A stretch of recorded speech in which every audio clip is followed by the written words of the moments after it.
హల్లెలూయా. దేవుడి ఇచ్చిన మహాకృపను బట్టి, ప్రేమను బట్టి ఈ పునరుత్థాన దినంలో,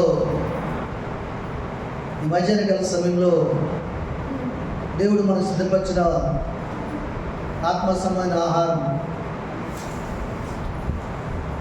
నీవు ఎవరికి భయపడాలి? దేనికి భయపడాలి? అసలు మనిషి భయపడవలసిన అవసరం ఉందా లేదా? ఉంది. మనిషిలో దుఃఖము, సంతోషము, ఆనందము, నిట్టూర్పు, విశ్వాసము, అవిశ్వాసము, భయము, ధైర్యము, ఇవన్నీ రెండేసి కలిగి ఉంటాయి. మీకు అర్థమవుతుందండి? ఎందుకంటే ప్రతిదీ రెండు రెండుగా దేవుడు సృజించాడు, రెండు రెండుగా మనలో జతపరిచాడు. ఒకటి మేలైనది, ఒకటి కీడు జరిగించింది. ఒకటి మేలైనది, ఒకటి కీడు జరిగించింది. ఈ విషయాలు దేవుని ఎదురు రాని వారికి తెలియదు కనుక వారు ప్రతిదానికి భయపడతారు, వారు ప్రతిదానికి అప్రమత్తం కలిగి ఉంటారు. ప్రతి విషయాన్ని కూడా కుమిలిపోతారు, కుంగిపోతారు. మనం కుమిలిపోకూడదని, వారి వల్లే కుంగిపోకూడదని దేనికి భయపడాలో, దేనికి భయపడకూడదో దేవుడు మనకి తెలియజేసి, ధైర్యము గల ప్రజల వలె, రోషము కలిగిన ప్రజల వలె, శివము కలిగిన దేవుని కుమారుల వలె మనల్ని తీర్చిదిద్దే రాజ్యాన్ని సిద్ధపరచిన దేవుడి దినం మనతో మాట్లాడుతున్నాడు. దేవునికి మహిమ కలుగును గాక. హల్లెలూయా. ప్రియమైన దేవుని సంగమా, నీవెవరికి భయపడాలంటే భూలోకంలో నరమాత్రునికి ఎవరికి భయపడకూడదు, నరుడికి ఎవరికి భయపడకూడదు. మరి ఎవరికి భయపడాలి? దేవునికే భయపడాలి, దేవుని మాటకే భయపడాలి. ఏ సమస్యకు నువ్వు భయపడకూడదు. సమస్యను పరిష్కరించి నీ సమస్యను తీర్చగల సామర్థ్యము, శక్తి కలిగి ఉన్న దేవునికి మాత్రమే భయపడాలి. అలాగ మనం ఉన్నప్పుడంట మనం ఎలా ఉంటాం? సమస్యలో కూడా ధైర్యంగా ఉంటాం. అవునా? అలాగ మనం ఉన్నప్పుడు ఎలా ఉంటాం? ఎలా ఉంచుతుంది దేవుడు మనల్ని? యోబు గారి జీవితంలో గొప్ప సమస్య వచ్చింది. వచ్చిందా లేదా? సమస్య తర్వాత సమస్య వచ్చినప్పుడు కూడా ఆయన ఏం మాట్లాడాడు? యెహోవా ఇచ్చెను, యెహోవాయే తీసుకున్నాడు. 90 కుమార్తె ఒకే రోజు చనిపోయారు. మీరు బైబిల్ చదవరు కాబట్టి కొంతమంది పాపం వాళ్ళకి అర్థం కాదు, చదువులేని వారికి. ఈ స్టోరీస్ వింటే మీకు అర్థం కాదు. అది జరిగిన వెంటనే ధాన్యం రాశులన్నీ కూడా అగ్ని పుట్టించి కాల్చేసిన అపవాది. పంటంతా కాలిపోయింది. తర్వాత గుర్రములు, గాడిదలన్నీ కూడా ఒకేసారి సాలలో చచ్చిపోయి. ఇవన్నీ ఒక్కరోజు జరిగినవే. ఒక కబురు తేవడానికి మాత్రం ఒక మనిషి ఉండేవాడు అంతే, ఈ మాట వినిపించడానికి.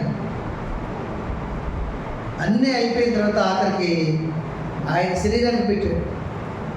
నడినెత్తి మొదలుకొని అరికాలు, బొట్టలు, వేలు, గోరు వరకు కూడా ఎక్కడా కాలంటే కురుపులు, పుళ్ళు, భయంకరమైన వ్యాధి చేత అపవాది వచ్చాడు. అయినా సరే ఆయన ఏం చెప్పాడు? ఆఖరి తన భార్య కూడా ఎప్పటికైనా దేవుని దూషించి చచ్చిపో అని మాట్లాడింది. అయినా సరే ఆయన భయపడ్డా? ఎవరికి భయపడుతున్నాడు ఆయన?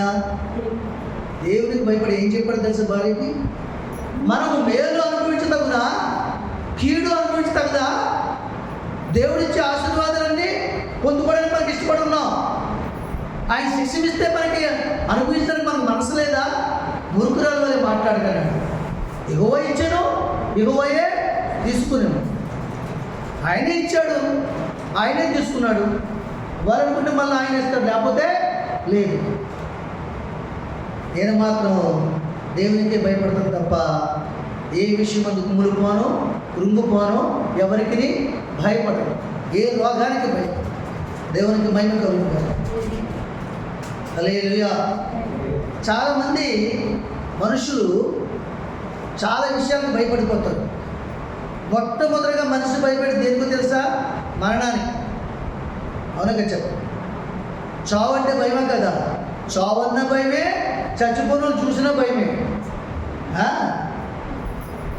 చావు అన్న భయమే, చచ్చిపోయిన వాళ్ళని చూసినాం. మొట్టమొదటిగా మనిషి దేనికి భయపడతాడు?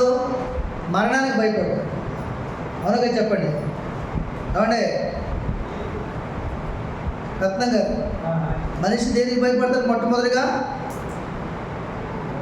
చావుకు భయపడతాడు, మరణానికి భయపడతాడు. ఫ్యాన్లు ఆపేస్తారు. ఇంకా మనిషికి భయపడతాడు. మనిషి దేనికి భయపడతాడు? మరణానికి భయపడతాడు. రెండో దేనికి భయపడతాడు తెలుసా? రోగానికి భయపడతాడు. అమ్మో ఈ భయంకరమైన రోగం వచ్చింది, ఇది చావుకు తీసుకెళ్ళిపోతాం ఈ రోగం అని రోగానికి భయపడడం లేదా? ఉన్నారు లేదా? మూడోది దేనికి భయపడతాడు తెలుసా? అప్పులకు భయపడతాడు. అప్పులకు భయపడిపోయి ఉరేసుకుని చచ్చిపోయే స్థితికి ఈ ప్రపంచంలో ఎంతమంది లేరు? ఉన్నారు లేదా? మూడోది దేనికి భయపడతాడు? అప్పులకు భయపడతాడు. మొదటిది మరణము, రెండోది రోగానికి భయపడతాడు, మూడోది అప్పులకు భయపడతాడు. నాలుగోది దేనికి భయపడతాడు? చీకటికి భయపడతాడు. చీకటి భయపడ్డా ఏదో ధైర్యంగా వెళ్ళిపోతాడు కదా, ధైర్యం కోల్పోయి స్తోత్రం చెల్లింతు మోకటి చీకట్లో అప్పుడు వస్తాయి పాటలు. స్తుతి స్తోత్రం చెల్లింతు యేసునాథుని మేలులు తలచి. బండి మీద వెళ్ళినప్పుడు ఎవరు కనపడలేనప్పుడు, కట్టిన చీకట్లో ప్రయాణం చేస్తున్నప్పుడు దేవుని పాటలు వస్తాయి హృదయం నుంచి. తప్పవచ్చు, రైట్ అవ్వచ్చు, ఏదో రకం స్థుతించేస్తే దూతలు మనతో ఉంటాయని ఒక ధైర్యం వచ్చేటప్పుడు అలా స్థుతిస్తూ వెళ్ళిపోతుంటారు చీకటికి భయపడి. అవునా? నాలుగోది చీకటికి భయపడతాడు. అవునా? ఐదు దేనికి భయపడతాడు? పాముకు భయపడతాడు. పాముకు భయపడతాడు, భయపడరా? ఎందుకు? పాటేస్తుంది. పాటేస్తుందని పాముకే కాదు, బూతులు తిడతారని మనుషులు కూడా భయపడతారు, కొడతారని మనుషులు కూడా భయపడతారు, కానీ దేవుని మాత్రం భయపడరు. అదవుతుందండి. ఎన్నో భయాలు ఉన్నాయి లోకంలో. మరణానికి భయపడతాడు, రోగానికి భయపడతాడు, అప్పులకు భయపడతాడు, కట్టి చీకటికి భయపడతాడు, సమస్యలకు భయపడతాడు. కానీ తప్పు చేయడానికి, పాపం చేయడానికి మానవుడు భయపడతాడు. దేవుని స్తోత్రం. అది మనకు వర్తించదు. ఏది?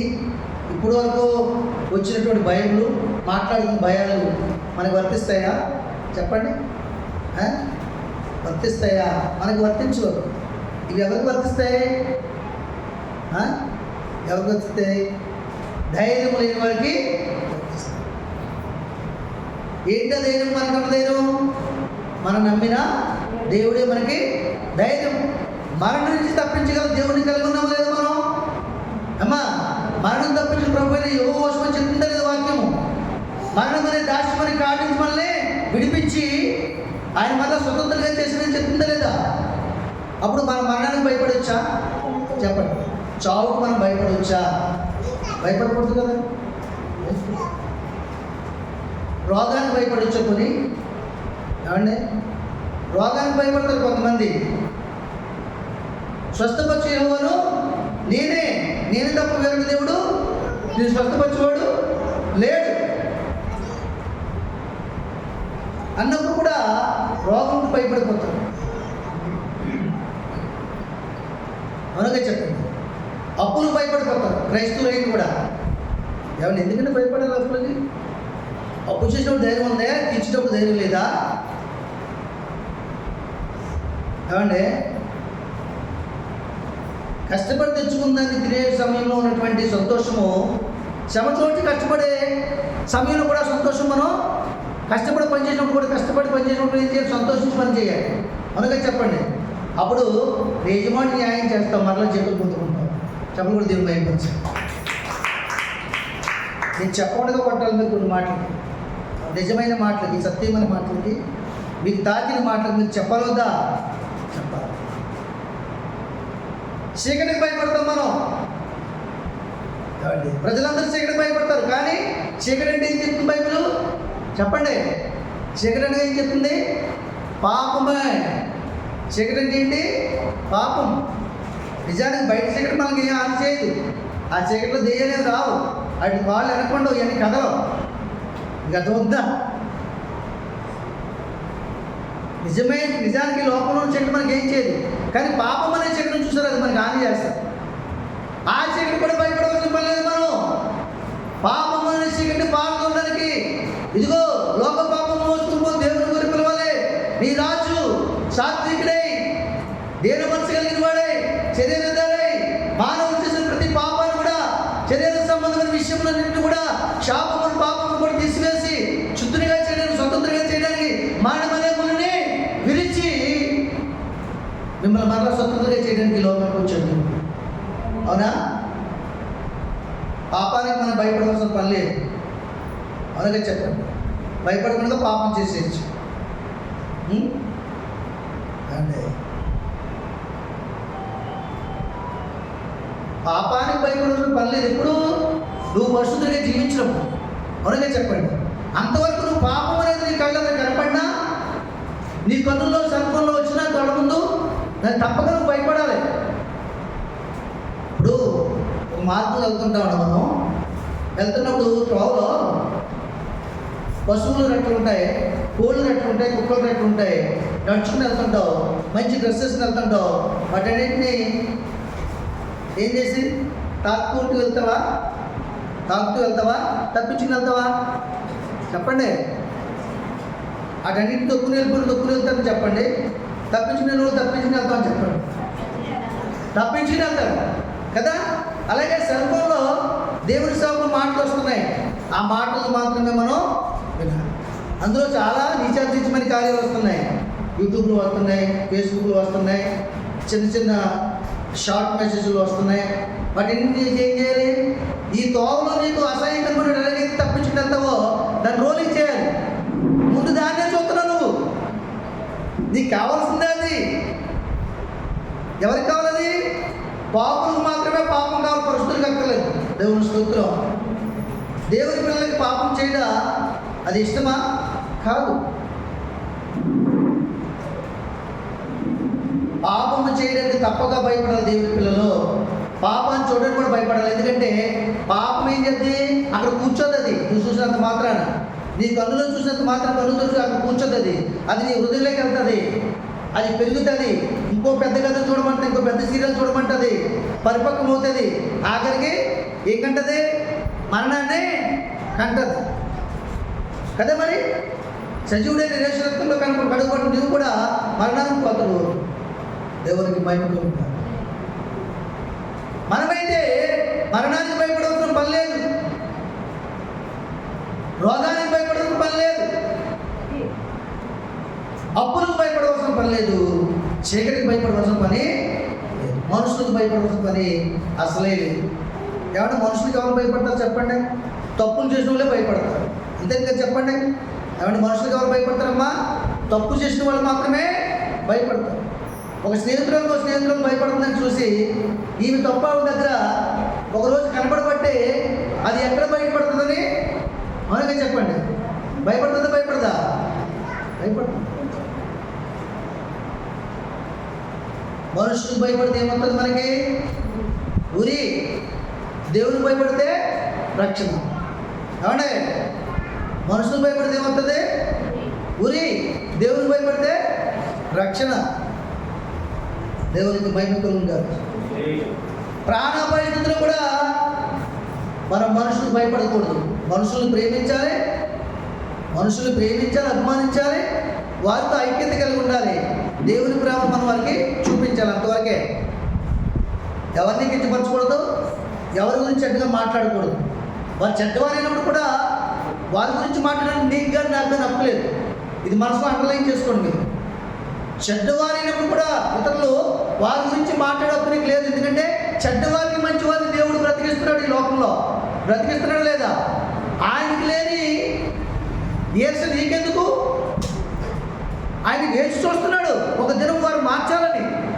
ఆ సమయం కొంచెం కనిపెడుతుంటే ఆయన నీ చేతనైతే, నీకు ఇష్టమైతే ఆ సమయం కొరకు కనిపెట్టి ఆ చెడ్డవారి కొరకు మంచివారిగా మార్చులైనా వారి కొరకు ప్రార్థన చేయి. దేవునికి మహిమ కలుగుగాక. ఎవ్వరు కూడా ఏమనడానికి వీల్లేదండి. దేవుని వాక్యం అదే చెప్తుంది. ఇతరులను అనమని చెప్తుందా? ఎవరినైనా కీడు ప్రకటన చేయమని చెప్తుందా వాక్యం? దూషించిన వారికి ప్రతి దూషణ చేయమని చెప్తుందా?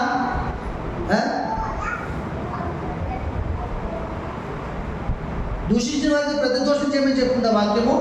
లేదు కదా. మేలు చేసి కీడు అనుభవించమంటుంది, కీడుకు ప్రతి కీడు చేయొద్దంటుంది. ఎందుకు చెప్తున్నాడు దేవుడు ఆ మాట? మనకు తెలుసు. మేలు చేసి కీడు అనుభవించండి, కీడుకు ప్రతి కీడు చేయొద్దు. వాళ్ళని ఏదో కించపరచాలని, అవమానపరచాలని చెప్పేసి వాళ్ళ సొమ్ములు నాశనం చేయాలని అనుకోవద్దు. ఎందుకు అనుకోవద్దని చెప్తుందంటే బైబిల్ చెప్తుంది, కీడు చేయడం అనేంటి సామెత గ్రంథంతో అన్నమాట. కీడు చేయడం అనేంట కీడు సుఖనివాసం చేస్తుందంట. ఎవరింట్లో ఉంటుందండి అది? ఎవడైతే వాడికి కీడు చేస్తాడో వాడి ఇంట్లోనే నివాసము ఉంటుంది. ఆ ఇంటికి కీడు చేయకూడదు, వెళ్ళనే వెళ్ళదు. ఆ వ్యక్తికి కీడు చేయకూడదు, వెళ్ళనే వెళ్తా అక్కడి నుంచి. ఎందుకంటే దాన్ని ఆహ్వానించదు నువ్వు. దీన్ని ట్యాగర్ చేయకుండా ఉంటుందా? ఏమండి, ఒకడొక పామును పెంచుతుంటే వాడిని పొడవకుండా మాత్రం వెళ్ళదు. అవునగా తెలుసా? అది విషజంతువు అని తెలుసు. అవునా ఏమ్మా? వాళ్ళ ఇంట్లో ఎవరో ఒకరు పొడవకుండా వెళ్తుందా? ఆఖరి రక్త సంబంధం ఎవరో తాను పుడుతుంది, పరిచయం అవుతుంది. అవును కదా. ఎందుకంటే దాని స్వభావం ఏంటి? దాని స్వభావం ఏంటి? దానికి పొడిచే స్వభావం, దాని ఒళ్ళంతా విషమే. గదోర్నా దాని స్వభావం ఏంటి? ఒకరిని మరణానికి అప్పగించే స్వభావం, దాని పగ తీర్చుకునే స్వభావం. పాము స్వభావం ఏంటి?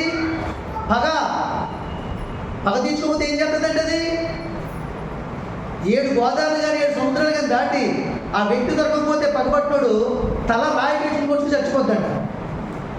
తెలుసా మీకు సంగతే? తెలుసా తెలీదా? అది తెలుసు మనకి. దేవుడు స్తోత్రం. తెలియని వారు తెలుసుకోండి.